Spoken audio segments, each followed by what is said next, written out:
Hello everybody and welcome to another episode of the Ideal Video Blog. I'm your host Wade Fisher. Got another treat this week. I actually conned Doak Lambert into playing golf with me in a FCA tournament here at Pebble Creek in College Station this weekend. But before I'd let him play golf, I made him do an interview with Greg Goudeau down at Navasota Livestock Auction.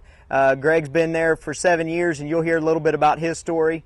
But without further ado, we'll get into Doak Lambert interviewing Greg Goudeau.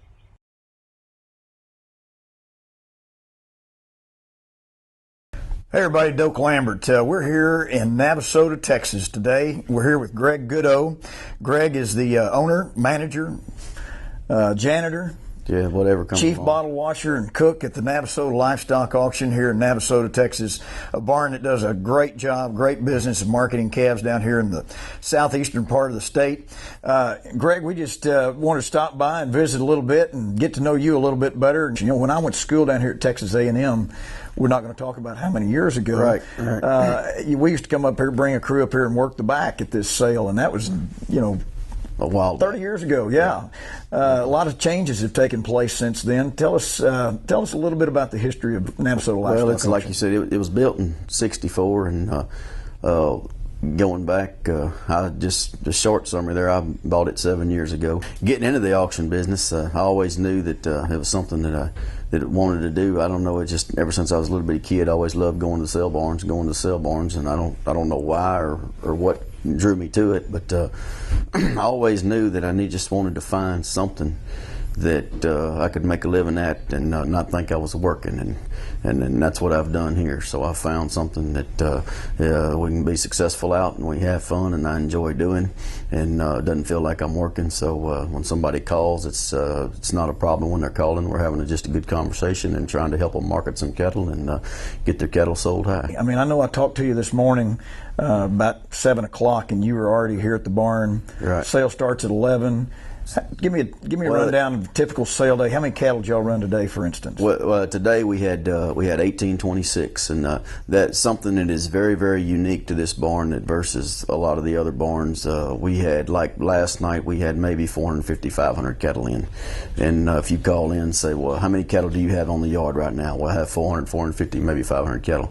Well, how many do you think you're going to have? Well, we're going to have 17 to 2,000. Well, where are they all going to come from? Well, we're right here being where we are. We have lots of weekend ranchers, lots of smaller producers that might live in Houston or Conroe, back in there where the land's been divided up and cut up. And so our average consignment is usually 4 or 5 head per consignment. And a lot of them, they work all during the week, and they get off or they get up early Saturday morning and go to bringing them in. And do you have a cutoff time where you say we're not going to receive any cattle after this time? No, sir. No, as long as we're still selling cattle, we're going to take them.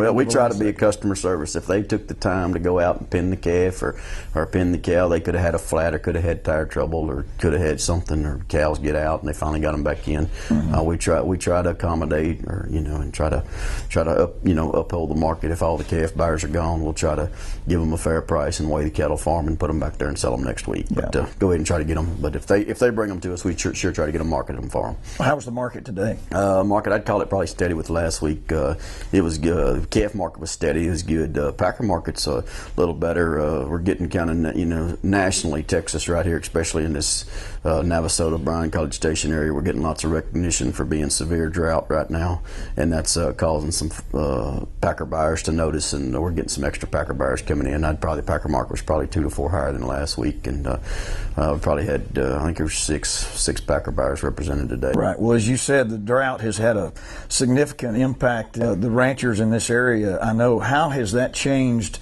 the mix of cattle that you've received here at the barn? I mean, are you seeing more cows selling? We're running more cows. We had a couple weeks ago. We had 950 cows. I thought we were running a lot more cows than last year. But last year we looked back and it was kind of dry too. We're running about 3.5–4% more cows than last year. Well, the calf market's been awfully good. Give me an example. What's the highest calves you've sold this year? Oh, there's been some calves come through. I mean, some 4-weight calves probably bringing bucks 70, 75. Just unreal that what some of these cattle, and that's the thing about this drought that really, they go back to like 96 was really the worst one. When those cattle are bringing 15, 20, 25 cents. Like the best packer cow today probably brings 78 bucks. Well, she weighed 1,000. That's $780 to get rid of a cull cow. That's a pretty good ticket. When back in '96 you have a 1,000-pound cow bring 20 cents. That's $200. That's lots of difference. At least in this one, the cattle are worth something, and we're getting something. The weight of the calves is lighter than it should be. We're seeing lots of green calves that would like to see them hold on. And it's a pretty good time if you're a rancher to be cleaning up your cow herd, is it not? It's anytime it's a drought, most ranchers need to go out and identify the cows, the non-productive cows, the bad bag cows, the cows that calve every other year, and most of the guys are going and getting those cows, and they've already gotten those cows, and now they've kind of dipped into the 7, 8, 9-year-old cows, which are the cows that are still very productive for them, but yet they're bringing us a good calf that they could be selling, and they're still trying to hang on to the 2s, 3s, and 4 and 5-year-olds, but there's some that just been forced out by just drought, no grass, and lack of water. Right.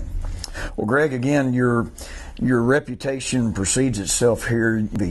If you were going to boil it down to, say, 3 things that you've implemented here at Navasota Livestock that have brought about your success, what would those 3 things be? Trying to put the customer first, probably number one. I try to work for the seller all the time. The buyers, they're supposed to be professionals, and they should be smart enough to take care of themselves. So always try to put the seller first, because the buyer, yes, the buyer is a customer, but try to take care of the seller, because the buyer's here to represent himself. The seller drops their cattle off and wants me to represent them. So I would say that's probably number one. And in that customer service, with the speed of the internet and things like that, one thing that we implemented, an email list where I emailed out market report. When you sign up NavasotaLivestock.com and sign up for a weekly market report, and I send you a market report. I didn't think much of it. I thought I was going to have 10, 15 of my buddies or something. Hey, I'll just send you one. That way I don't have to pick up the phone and call. Well, we have an email list of over 1,500 consigners on there now, and I don't like to bombard them with anything. I just send them the market report. If I have a special sale or something coming up, or somebody decide a herd sell out real quick, I can advertise it real quick and get the word out. And then DV auctions, y'all approached us with that, and that's another way where the customers can sit there at the comfort of their home on the internet, and they can watch the market, they can see the market, they can see their calves sell and see the cattle sell. And I guess with the customer service, the last thing that we've done is we've opened up several receiving stations for the price of gas, and we have a receiving station at the old Madisonville sale barn. They can drop the cattle off there with the price of gas and the price of fuel. They can drop them off there. We have one down in Hungerford, Texas. We have one down there, and then just recently we added the Rocher and Livestock barn. The cattle come from south to north, and most of our cattle go north.